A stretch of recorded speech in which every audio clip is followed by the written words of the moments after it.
Seu João amanhecia todos os dias às 4 da manhã, as mãos já acostumadas com a massa do pão que alimentava todo o bairro do Ipiranga.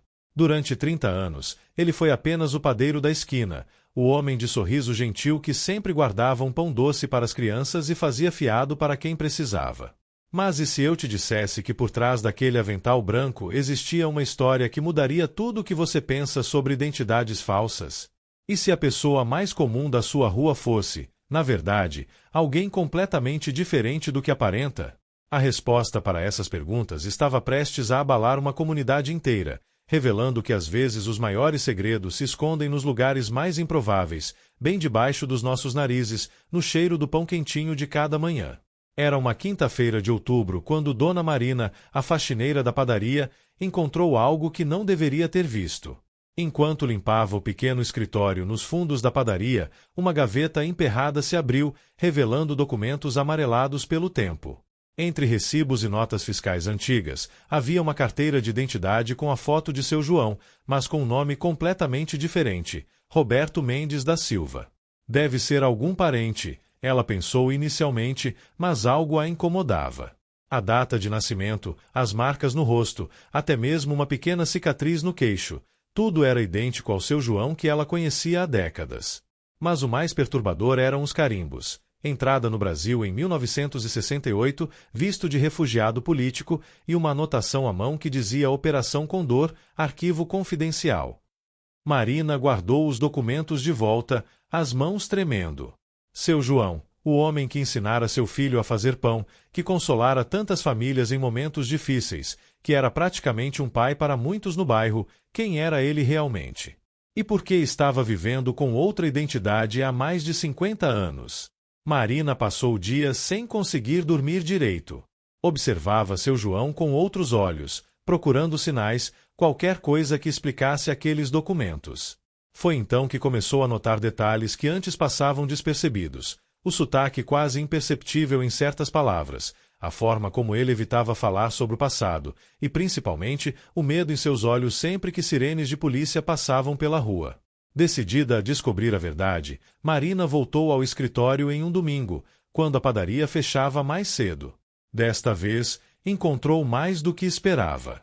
Atrás de uma prateleira falsa, havia uma mala de couro surrada. Dentro dela, recortes de jornais argentinos de 1976 falavam sobre o desaparecimento de um jovem professor universitário chamado Roberto Mendes, acusado de subversão durante a ditadura militar. Uma foto borrada mostrava estudantes em protesto, e lá estava ele, mais jovem, mais magro, mas inconfundivelmente seu João. Havia também cartas nunca enviadas, endereçadas a Mi querida Helena e Mis hijos. As palavras em espanhol transbordavam saudade e culpa. Em uma delas, datada de 1985, ele escrevia: "Perdone-me por haberlos abandonado, pero era a única forma de mantenerlos a salvo. Cada pan que amaso leva um pouco de mi amor por ustedes." O mais chocante foi encontrar uma certidão de óbito argentina, datada de 1977, declarando Roberto Mendes da Silva como morto, vítima de acidente automobilístico. Marina entendeu. Seu João havia forjado a própria morte para escapar da perseguição política, deixando para trás família, país, tudo. A padaria não era apenas seu ganha-pão, era seu esconderijo, sua penitência, sua nova vida construída sobre as cinzas de quem ele. Marina estava prestes a guardar tudo quando ouviu a porta da padaria se abrir. Seu coração gelou, era seu João. Não havia tempo de esconder a mala. Os documentos espalhados sobre a mesa denunciavam sua descoberta. Quando ele entrou no escritório, seus olhos se encontraram em um silêncio que parecia durar uma eternidade. "Marina!" A voz dele saiu como um sussurro. Pela primeira vez em 30 anos, ela viu lágrimas nos olhos daquele homem forte. Ele se sentou pesadamente na cadeira, como se o peso de todas aquelas décadas finalmente o tivesse alcançado. Mas o que ele disse em seguida mudou tudo. "Você precisa me ajudar, Marina. Eles encontraram minha família." Confusa, Marina o encarou enquanto ele pegava o celular e mostrava uma mensagem. "Sabemos quem você é, Roberto. Sua filha Helena está em São Paulo. Ela não sabe que você está vivo. Temos 48 horas para decidir se ela descobre a verdade ou se continua acreditando que o pai morreu como um traidor da pátria.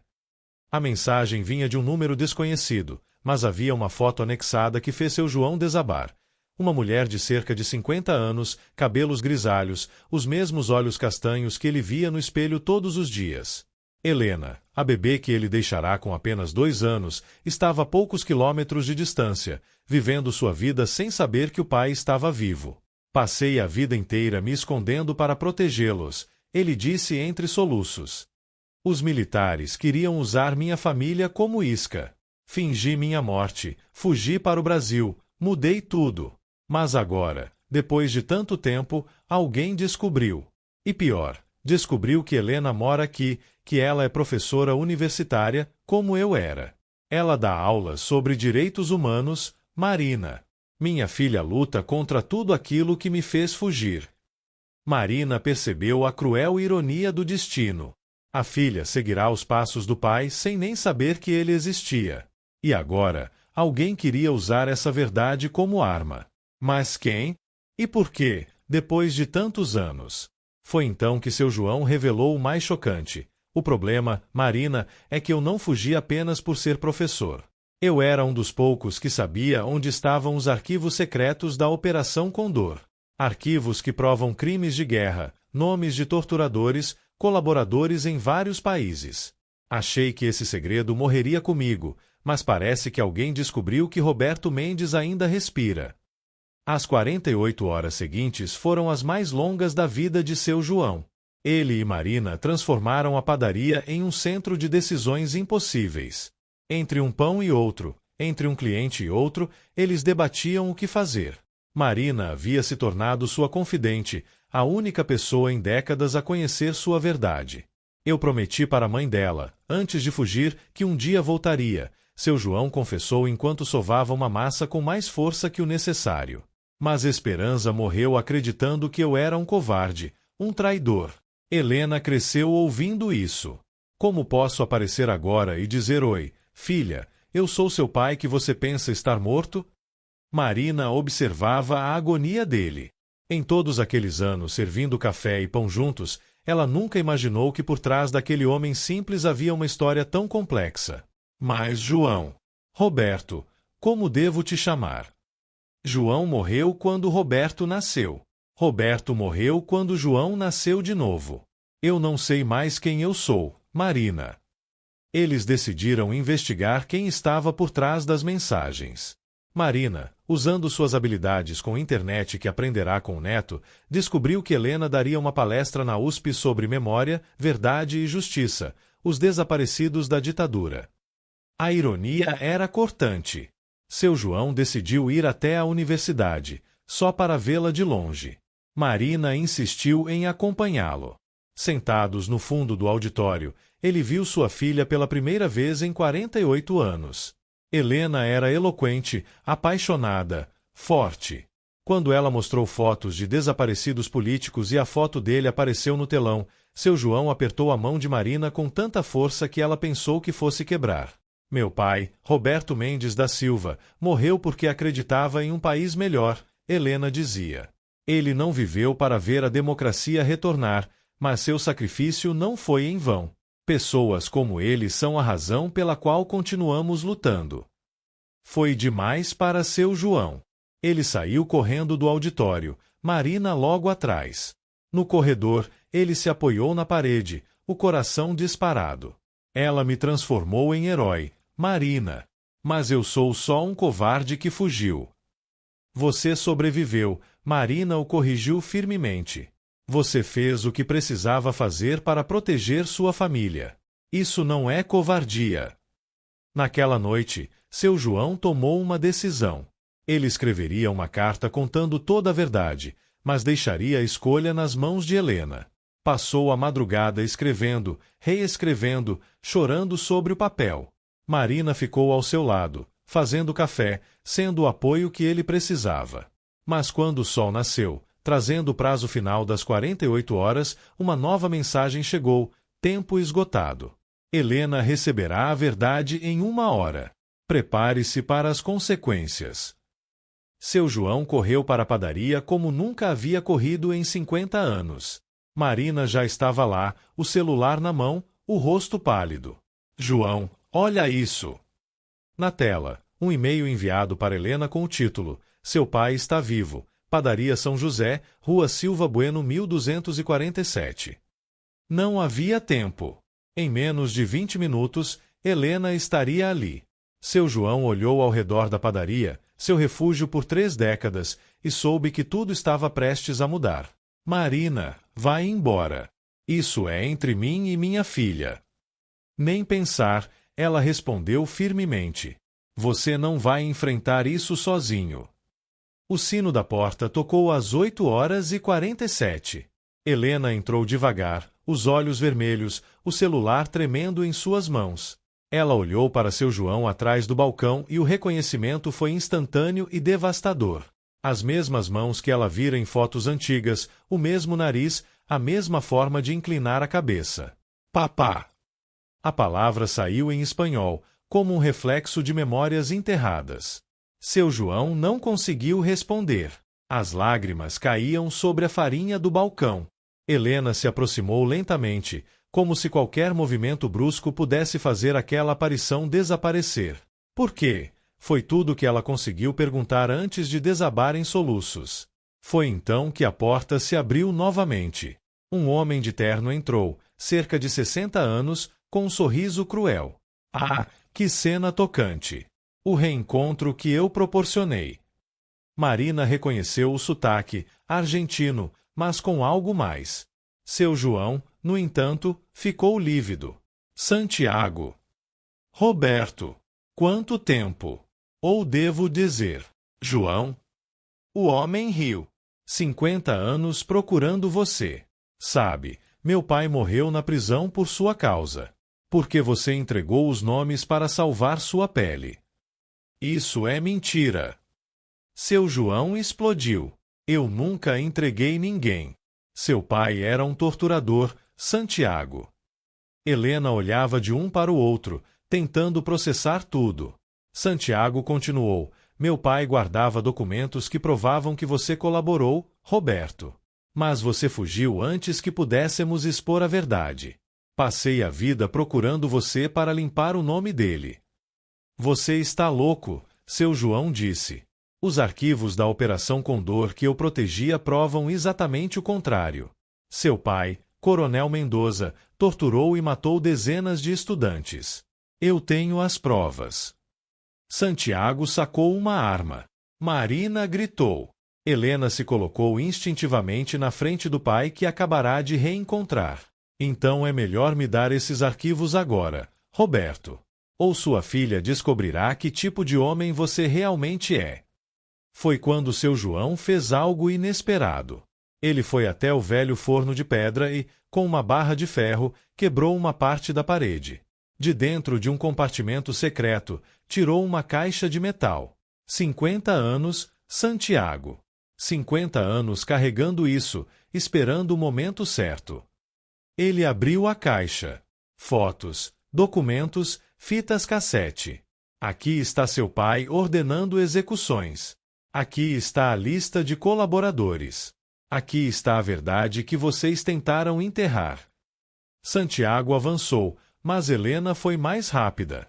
Anos de defesa pessoal a fizeram desarmar o homem num movimento fluido. A arma caiu, Marina ligou para a polícia e Santiago caiu de joelhos, derrotado. Você destruiu minha família. Ele choramingou. Não, seu João respondeu, abraçando Helena pela primeira vez em 48 anos.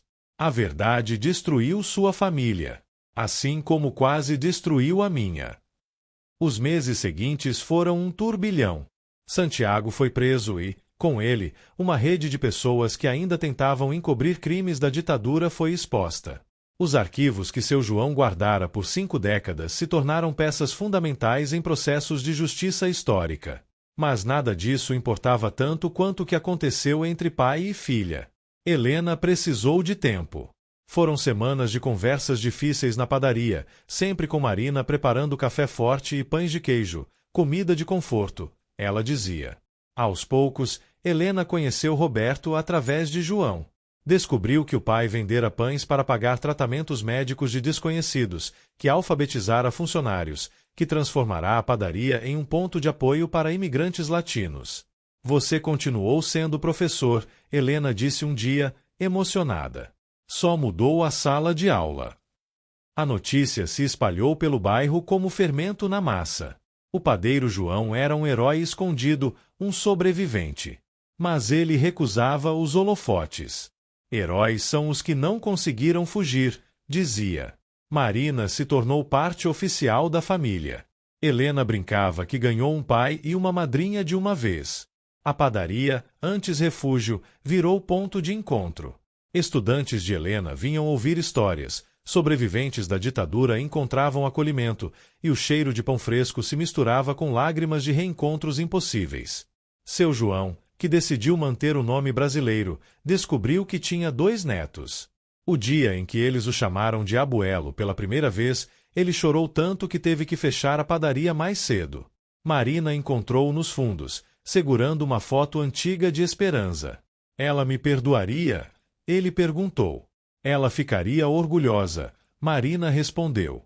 Você sobreviveu, protegeu a verdade e criou uma nova família sem esquecer a antiga. A Padaria São José ganhou uma placa nova.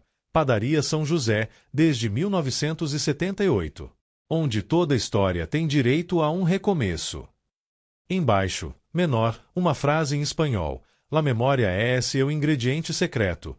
A memória é o ingrediente secreto. Helena criou um projeto na universidade documentando histórias de exilados e sobreviventes. Seu João se tornou o caso mais emblemático. O homem que carregou a história de um país em um forno de padaria, que amassou sua dor em cada pão, que provou que às vezes fugir é a forma mais corajosa de lutar.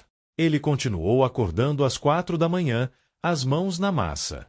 Mas agora, quando o sol nascia, não estava mais sozinho. Helena frequentemente aparecia para o café, trazendo os netos. Marina comandava o salão com a eficiência de sempre. E seu João? Ele finalmente podia ser os 2, Roberto no passado que carregava, João no presente que construíra. Não era mais um homem dividido, era um homem completo. Sabe qual é o segredo de um bom pão? Ele perguntou ao neto mais velho um dia. Qual, Abuelo? Tempo, paciência e verdade. Sem isso, é só farinha e água. 5 anos depois, a padaria São José se tornou patrimônio histórico do bairro. Nas paredes, fotos contavam histórias, não só de seu João, mas de todos os invisíveis que encontraram refúgio entre pães e cafés. Marina, agora sócia oficial, organizava rodas de conversa mensais onde sobreviventes compartilhavam memórias. Helena publicou um livro, Meu Pai, o Padeiro, uma história de identidade e resistência.